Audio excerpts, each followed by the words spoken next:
saat ku tak berdaya, kuasa-Mu yang sempurna. Ketika ku percaya mukjizat itu nyata, bukan karena kekuatan, namun Roh-Mu ya Tuhan. Ketika ku berdoa, mukjizat itu nyata. Halo sahabat Santo Paulus, selamat bertemu kembali di channel Santo Paulus ini. Di serial kelima, tema tentang doa ini, kita masih berbicara tentang doa arwah. Awalnya saya hanya ingin membuat satu serial tentang tema ini, tapi ternyata tidak cukup. Masih banyak orang bertanya kepada saya seputar tentang tema ini. Jadi, episode kali ini semacam question and answer, pertanyaan dan jawaban.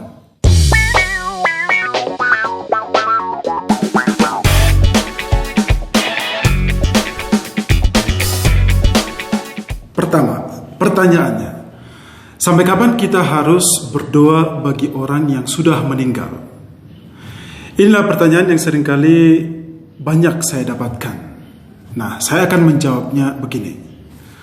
Pada umumnya, kita mendoakan arwah pada hari ketiga, ketujuh, 100 hari, 40 hari, sampai 1000 hari. Dan doa ini masih tergantung pada budaya atau kebiasaan budaya setempat. Akan tetapi pada dasarnya, kapanpun kita bisa mendoakan orang yang telah meninggal, tidak harus tepat pada hari-hari tertentu yang tadi disebutkan. Bahkan setiap hari kita bisa mendoakan orang yang sudah meninggal. Kalau Anda rajin mengikuti misa setiap hari, Anda selalu mendoakan orang yang meninggal loh. Karena dalam setiap doa syukur agung, Romo yang memimpin misa selalu mengajak umat untuk berdoa bagi para arwah.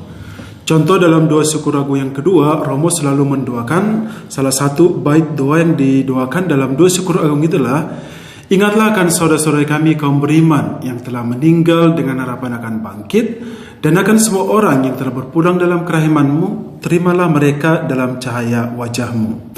Tapi dalam hal ini kita juga harus berpikir realistis dalam iman.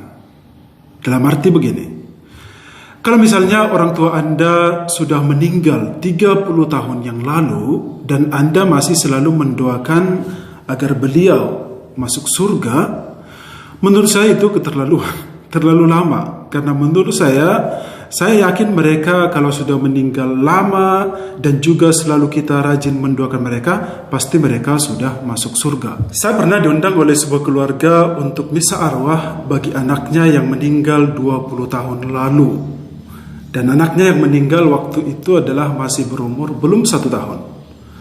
Waktu itu saya merasa aneh sekali loh. Kok cara berimannya begitu? Dalam arti begini, masa bayi meninggal 20 tahun lalu masih diarwahkan sampai tahap ke 20 tahun kematiannya? Karena menurut kita, bayi yang meninggal itu pasti masuk surga lah. Ngapain harus dimisa arwahkan lagi? Kalau misa arwahnya mungkin 40 hari, 100 hari untuk bayi yang meninggal, mungkin masih bisa dimaklumi. Ini sudah sampai 20 tahun loh. Bagi saya itu aneh.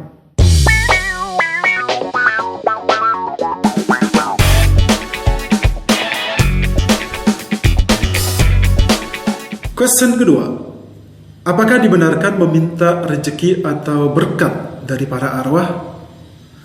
Seorang UMK pernah cerita pada saya, saya dibawa oleh orang tua saya cengbeng ke kuburan Eyang. Mama dan Papa mengajak saya untuk berdoa kepada Eyang agar kami diberikan rezeki. Itu gimana Apakah itu secara Katolik dibenarkan? Padahal Papa dan Mama adalah seorang Katolik.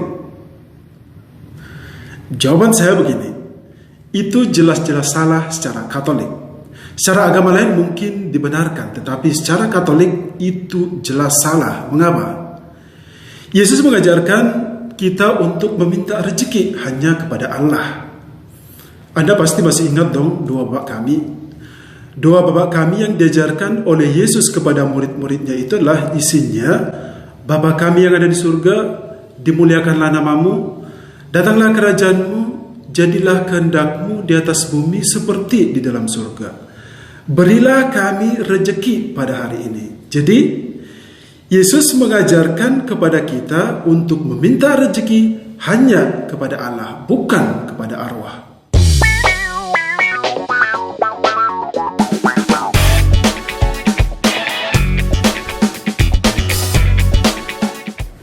Question ketiga, apa isi doa yang benar kepada para arwah atau kepada orang sudah meninggal?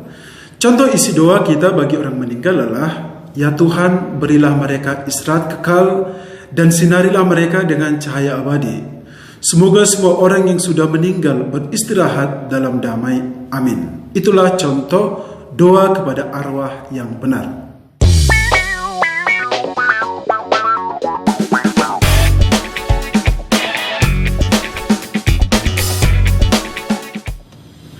Question keempat, inilah pertanyaan yang agak aneh. Pertanyaan adalah, kalau orang mati bisa didoakan, lalu untuk apa Gereja Katolik mengajarkan umatnya untuk hidup kudus? Jawaban saya singkat, karena ternyata atau karena kenyataannya tidak semua manusia bisa hidup kudus. Semua orang pasti berdosa, hanya para santo-santa atau orang kudus yang akhirnya digelari kudus oleh Gereja Katolik.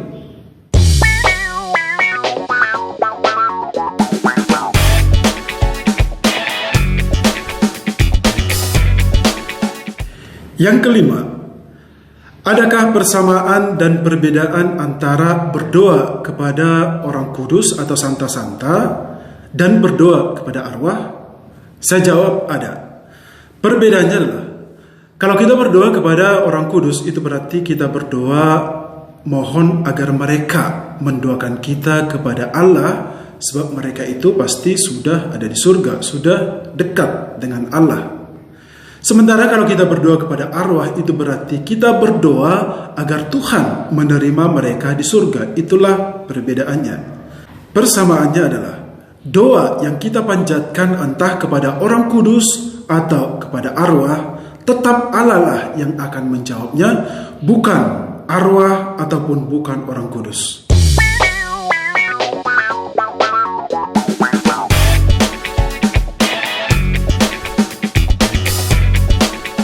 Pertanyaan yang terakhir, mengapa kita perlu mendoakan arwah? Saya sudah menjawabnya di episode sebelumnya, tapi ada satu jawaban yang tertinggal yang tidak sempat saya sampaikan di situ, yaitu kita perlu mendoakan arwah yang sudah meninggal supaya di dunia ini tidak banyak hantu atau begu. Ketika ku percaya, ketika ku berdoa, ketika ku percaya, mukjizat itu